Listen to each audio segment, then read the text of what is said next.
Okay, well, we're going to get going because it's time to get going. Rob's going to start off. We're hiring and getting hired in the private school marketing department.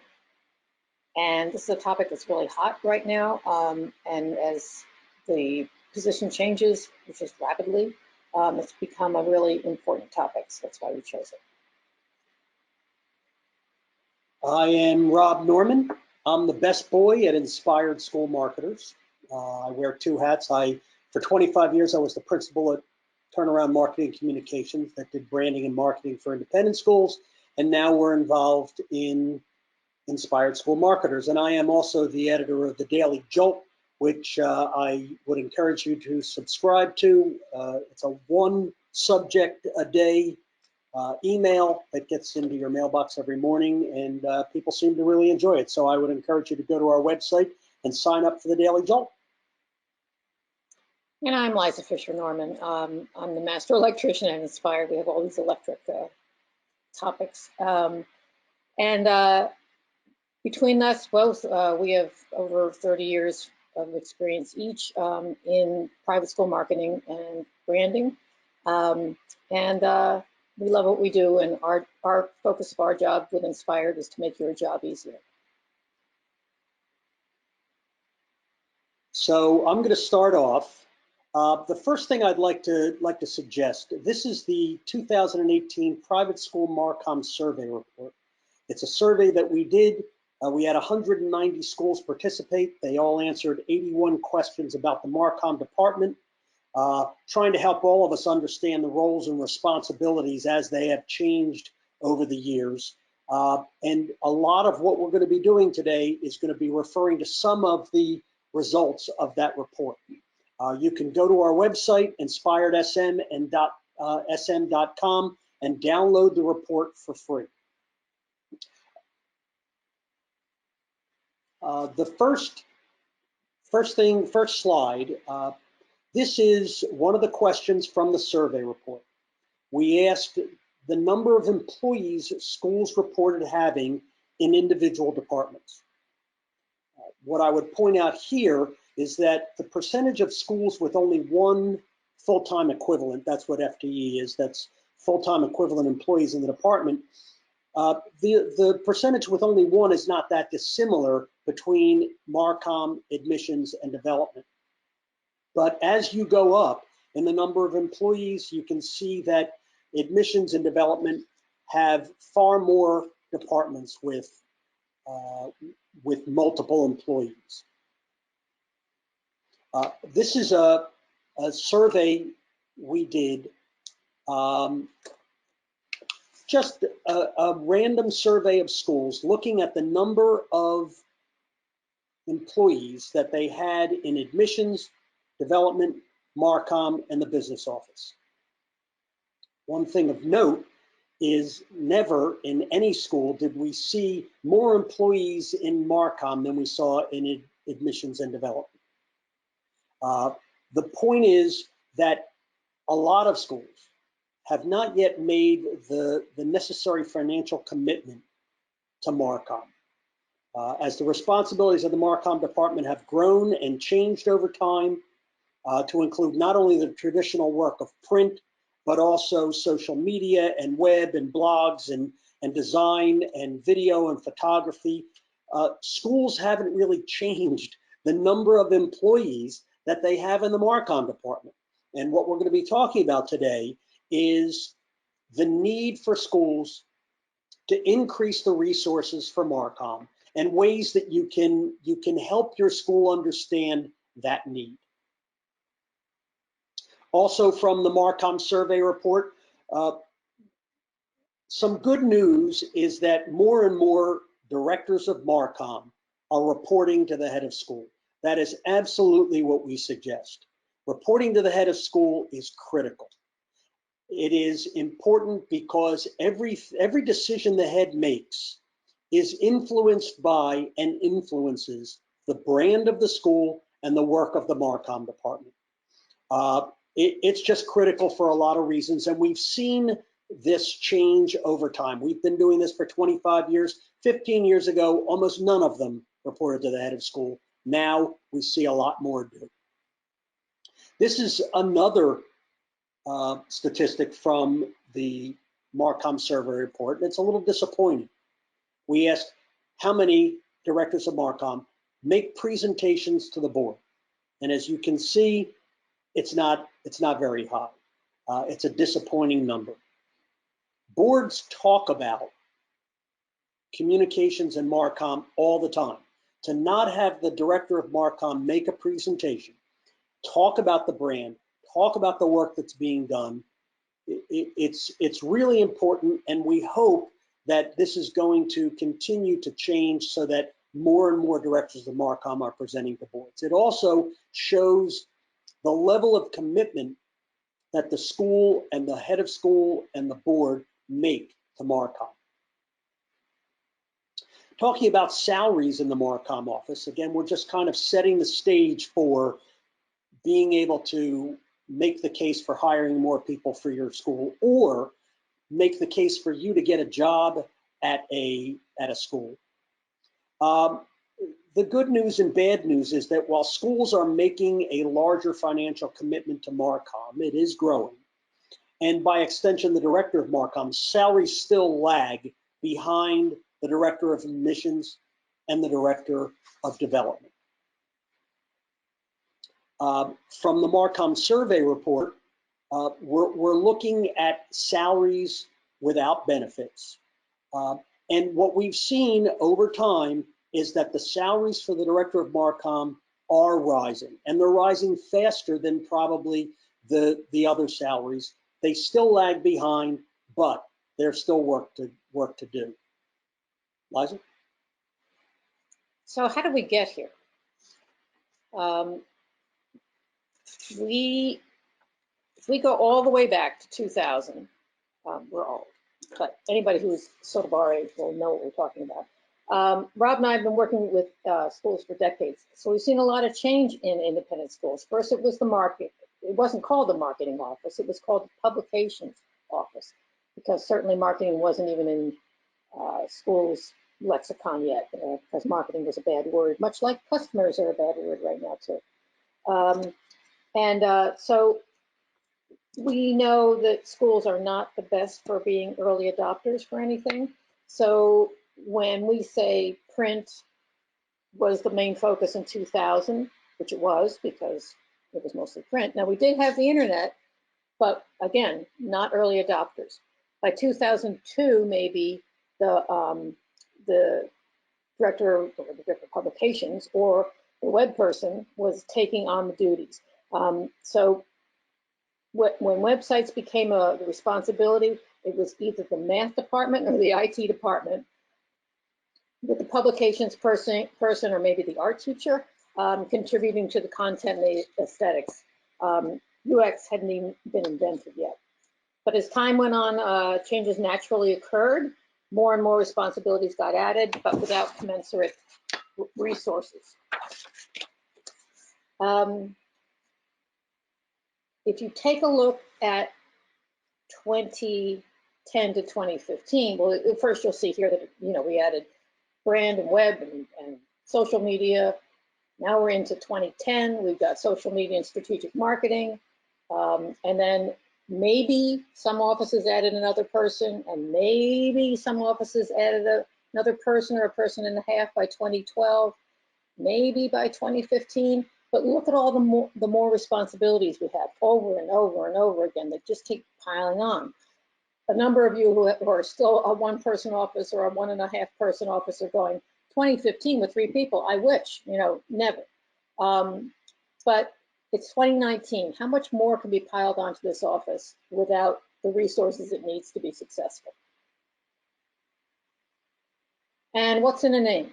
Last month, I gathered job descriptions for close to 40 openings for Marcom folks at private schools, and created a spreadsheet with their titles, who they report to, responsibilities, direct reports, keywords and job descriptions, size and makeup of school, etc. If you'd like to see it, please email me. It's fascinating. But what I wanted to talk about was titles, because when I searched for them, the titles were so different. The most popular title was Director of Marketing and Communications, or the reverse, Director of Communications and Marketing.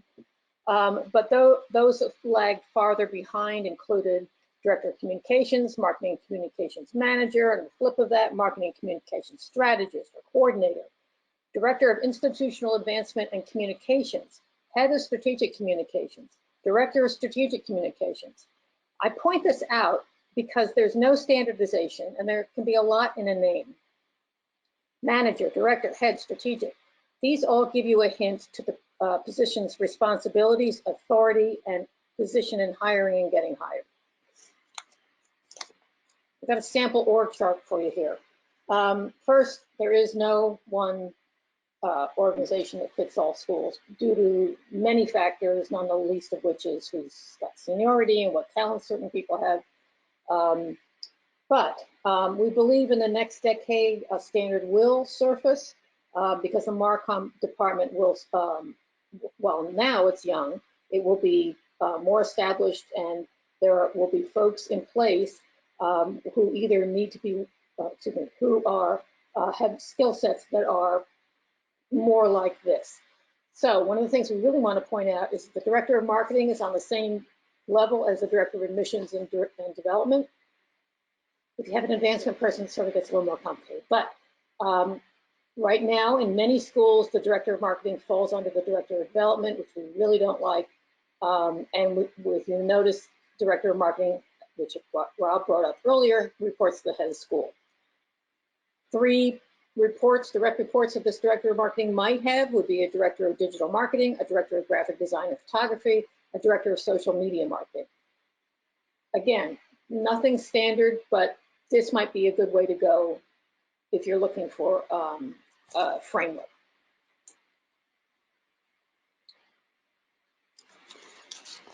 So you don't have to convince us that you need more staff, because we hear from directors of Marcom all the time talking about how overworked, and maybe overworked is not the word, how difficult it is for them to do what they're trying to do over time.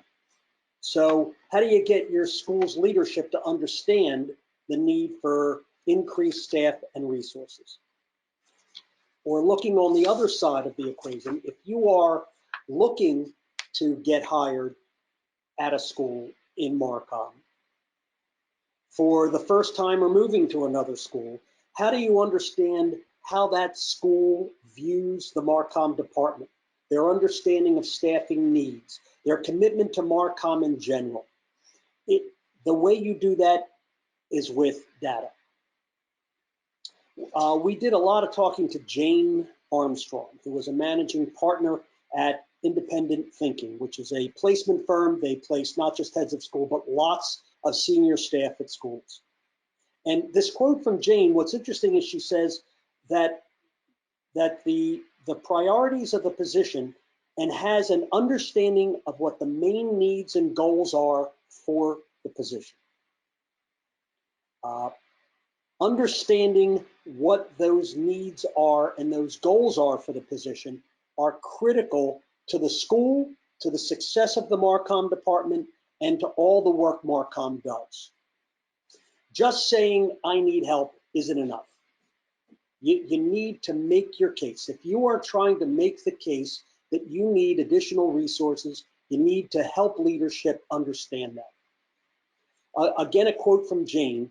And what she's saying, here's the full quote: "It's harder to keep score in the Marcom office than it is in other advancement functions. You know how many people enrolled, you know how many dollars were raised, the numbers tell the story, but capturing the impact of one's work in Marcom is trickier."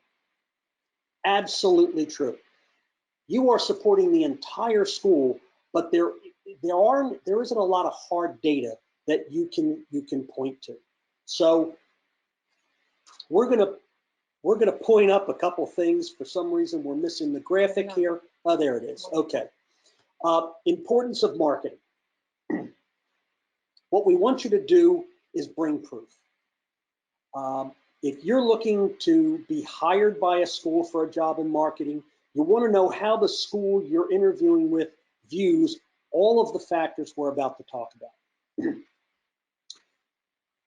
You need to emphasize the importance of marketing to the school in enrollment, in fundraising, friend raising, and the success, including promotion and stewardship of the school's brand. You have to show how much you and your current staff work currently, how you spend your time, where the duties are broken down, and what duties the new hire would handle. You need to have numbers available, know the salaries and benefits of the new hire. You need to do some research and have that information available when you're talking to leadership. You want to demonstrate the impact. So you're going to get a new hire. You want to show leadership what you will do with increased resources. Spell out what will happen if you don't hire someone. What kinds of things will not necessarily fall through the cracks, but what work you would have to prioritize, and therefore what work would not be prioritized and might not get the level of attention that you think it should have. Explain how one hire will have an immediate impact from day one. And then you want to talk about if there are large projects like a view book or a website redesign or a campaign coming up, how would you handle that if you had a new hire, and how you would handle that if you didn't have a new hire? Both of those things are really important. But what's important is be ready to discuss at length the results of your efforts and the successes you've had to date, and how that would change if you had additional resources in your department. So what will change?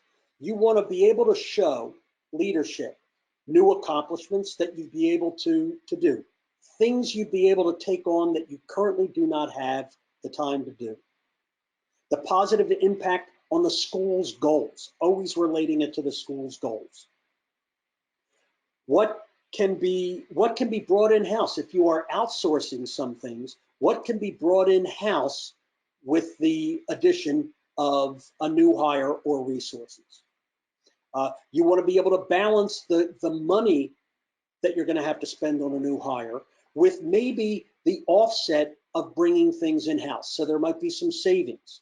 You want to look at peer schools and say, okay, let's look at how their Marcom department functions. If you've got 1.5 people, 1.5 FTEs in your department, and your competition, all of your competition has 3 or 4 people, you can use that to leverage with your leadership and say, look, we need to make a bigger commitment to what we're doing. And really, really critically, and we hear this from directors of Marcom all the time, is the time to think strategically.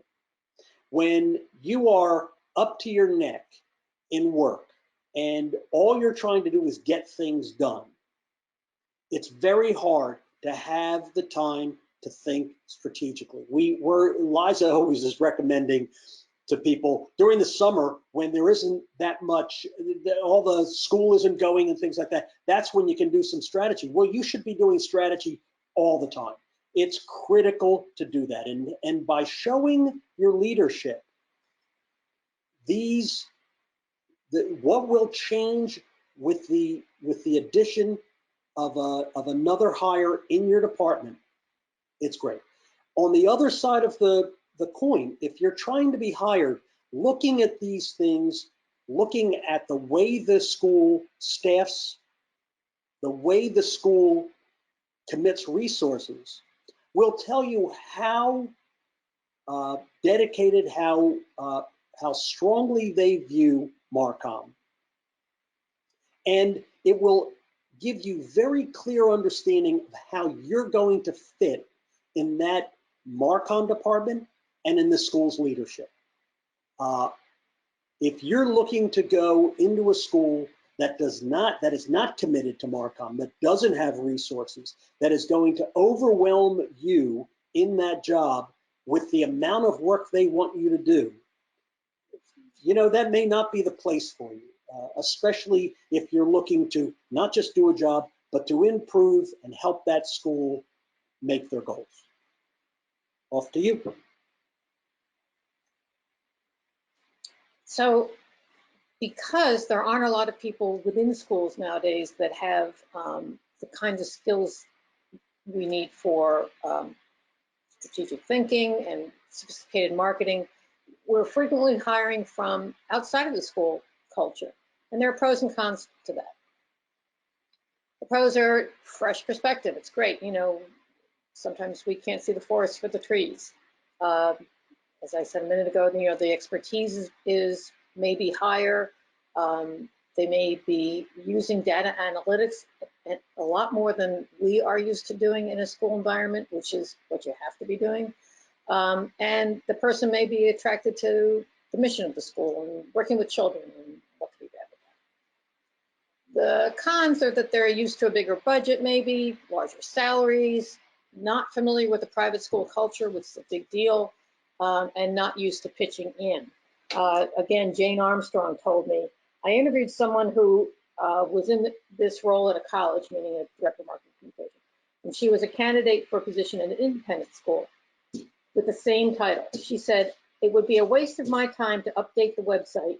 I'm a strategist and I ran an office of 30 people. I thought, no way you're going to fit into the independent school world.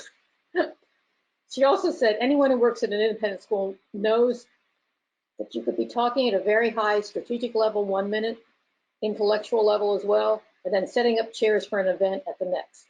If you don't have that willingness, it's probably not the place for you. Great questions to ask. So these are great questions to ask the candidate about their experience and expectations, or a future employer, or your own staff. It's a great way to test knowledge and operations at the same time and learn a lot. So test knowledge, when was the last time formal brand development took place? When was does a school have a formal brand statement, messages, and tagline? Does the school have a formal style guide for graphic identity and editorial preferences? Who has final say in projects related to admissions and development projects? Where is the Marcom, Marcom crossover with other admins, and where are the gaps? How well does the internal and external community know the school's brand, particularly faculty and admin? What's the level of knowledge faculty and admins have of the Marcom terms, practices, and effectiveness? Are faculty and students directly involved in marketing? Who and to what extent? Is there a Board of Trustees marketing committee? Are they entrusted with policy only? If not, what else? Is there a formal social media policy? Who are trusted designers, printers, writers, and marketing consultants? When was the last time we checked their pricing? When was the last redesign and approach for the website, viewbook, annual fund, capital campaign, and community relations initiatives? Who was involved for each? We hope that questions like these will make you and your hires even more brilliant than you are. And we thank you for being with us for this presentation in SparkTracks. Thank you.